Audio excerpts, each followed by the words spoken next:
के नाते हमारा कोई भी कानून नहीं है जिससे हम लोगों को कोई सुरक्षा नहीं मिलती है, कोई संरक्षण नहीं मिलती है। इसलिए हम लोगों को चाहिए कि हमारे लिए भी एक राज्य स्तरीय अलग से कानून हो, ताकि हमारे साथ जब भी कोई समस्याएं हो तो हम अपने कानून के माध्यम से अपने लिए लड़ाई लड़ सके, अपने साथ हो रहे अन्याय के लिए हम लोग न्याय पा सके।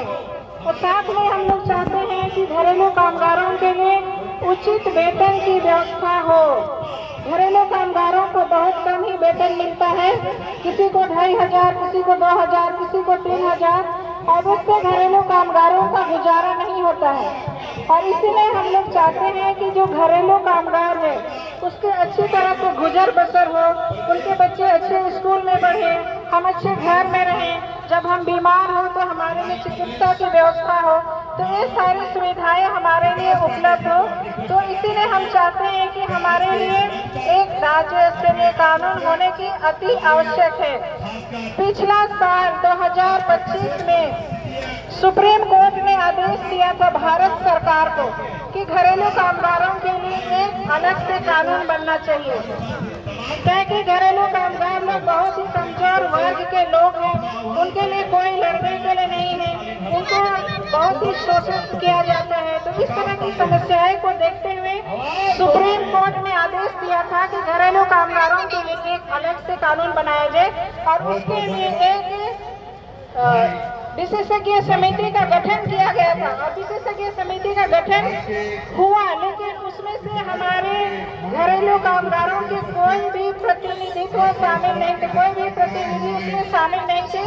और इस कारण वे जब हमारा अध्ययन किए तो सही से हमारा अध्ययन नहीं कर सके, और उसकी वजह से उन्होंने हमें ये रिपोर्ट दिया कि घरेलू कामगारों के लिए अलग से कोई कानून की जरूरत नहीं है, और वो दूसरे कानून में आते ही हैं। लेकिन हम उसका विरोध करते हैं कि घरेलू कामगारों के लिए एक अलग से कानून चाहिए ही चाहिए, और जब तक हमें ये कानून नहीं मिलेगा हम लोग लगातार अपनी लड़ाई को आगे लड़ते रहेंगे।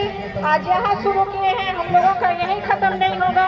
कल हम लोग खूंटी में भी रैली करेंगे, और परसों हम लोग बोकारो में भी रैली करने का बात रखे हैं। तो हम लोग लगातार ये प्रोग्राम को करते रहेंगे जब तक सरकार तक हमारी बात नहीं पहुँचती है। तो बहनों, हम सबों को जागने की जरूरत है। इतना ही कम लोगों से हम अपने अधिकारों को नहीं ले सकते हैं। हमको चाहिए कि हमारा ये पूरा हो, जगह भर जाना चाहिए लोगों से, तभी हम जा करके अपने अधिकार को ले सकते हैं। जब तक हम नहीं जागेंगे, हम लोग सोते रहेंगे, तब तक हमको कोई अधिकार नहीं देगा। सरकार नहीं बोलेगी कि आके ले लो, हमें मांगना पड़ेगा, अपने अधिकारों के लिए लड़ना पड़ेगा, तब जा करके हमें अपना अधिकार मिलेगा।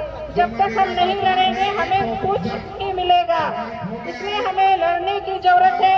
हमको गोली चलाने की जरूरत नहीं है, डंडे की जरूरत नहीं है, लेकिन हम अपने आवाज से, अपनी संख्या के साथ ही हम लोग एक बड़ी लड़ाई लड़ सकते हैं और अपने अधिकारों को हासिल कर सकते हैं। तो मैं आज के दिन में इतना ही बोल करके अपने वाली को इनाम देती हूँ।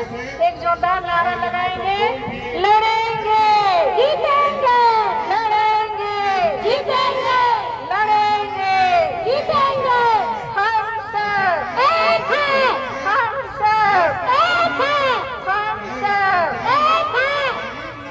आगे मैं अपनी बातों को रखने के लिए स्वर्णता को बुलाती हूँ। स्वर्णता बहन आकर के अपने बातों को रखें। आज जो है हमारे